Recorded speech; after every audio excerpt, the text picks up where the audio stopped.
আসসালামু আলাইকুম। আশা করি সবাই অনেক ভালো আছেন। আপনারা দেখতে পাচ্ছেন নতুন বিলা করার পরে ক্র্যাক দেখা গেছে। এইরকমভাবে ক্র্যাক দিয়েছে বা ফেটে গেছে। তো কি করবেন আপনারা?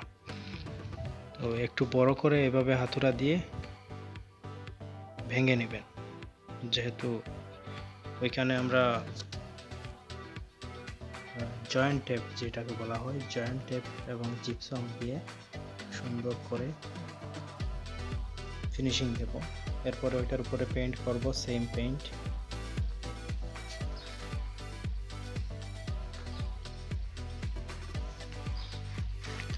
আপনারা দেখতে পাচ্ছেন এখন পানি দিয়ে আমরা ক্লিন করে নিচ্ছি।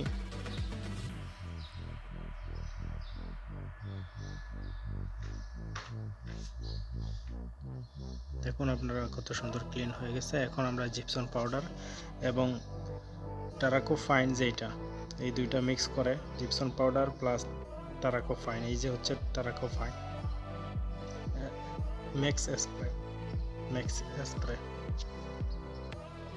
এটা আমরা বালতির মধ্যে নিয়ে নেব এবং জিপসাম পাউডার নিব।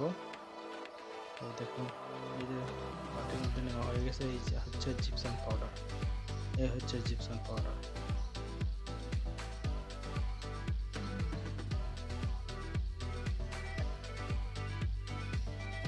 এটা হচ্ছে গিয়ে জয়েন্ট ট্যাপ। প্রথমে আমরা জিপসাম লাগানোর পরে ওখানে দেখতে পাচ্ছেন আপনারা জিপসাম, প্রথমে জিপসাম লাগাইয়ে নিয়েছি। এরপরে এই জিপসামের উপরে কাঁচা থাকতে জিপসামের উপরে জয়েন্ট টেপ লাগিয়ে নিয়েছি। এই যে দেখুন আমরা জিপসাম লাগানোর পরে এই যে দেখতেছেন আমরা জয়েন্ট টেপ লাগাচ্ছি।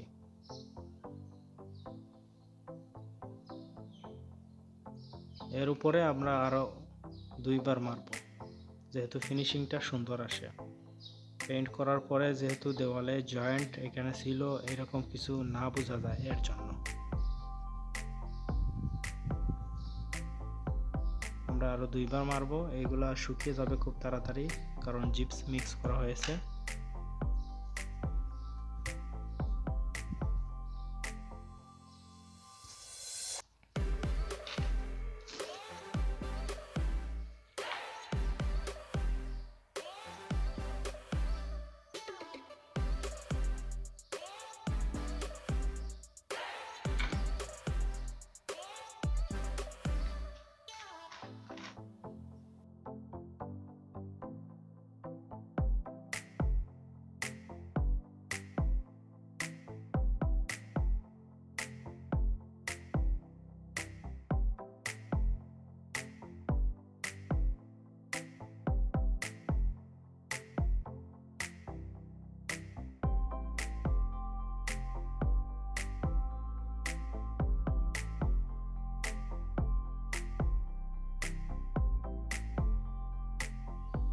আপনারা দেখতে পাচ্ছেন আমরা এক কোড মারার পরে এখানে শুকিয়ে গিয়েছে। এখন আমরা আরেক কোড মারব, যেহেতু ফিনিশিং আসে এর জন্য শুকানোর পরে মারতে হবে, তাহলে কাজ সুন্দর হবে।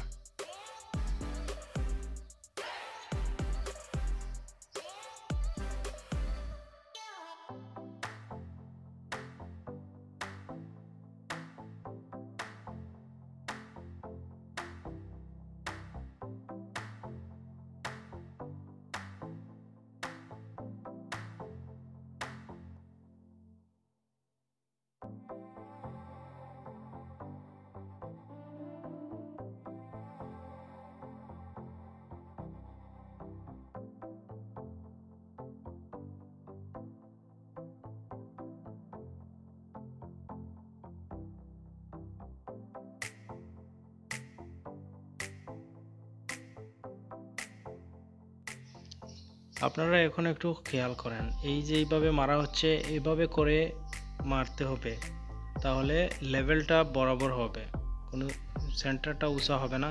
একটু যদি বেশি জায়গা নিয়ে যায় সমস্যা নাই, কিন্তু লেভেলটা মিলাইতে হবে।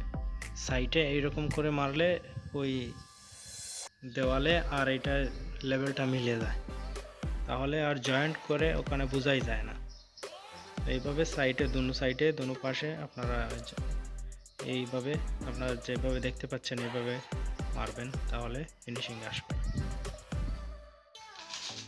আপনারা দেখতে পাচ্ছেন অনেক সুন্দর ফিনিশিং হয়েছে। ওখানে জয়েন্ট করে বোঝাই যাবে না। এখানে সেম ডিজাইন টেক্সচার পেইন্ট করব, অ্যাক্রিলিক পেইন্ট পরে আর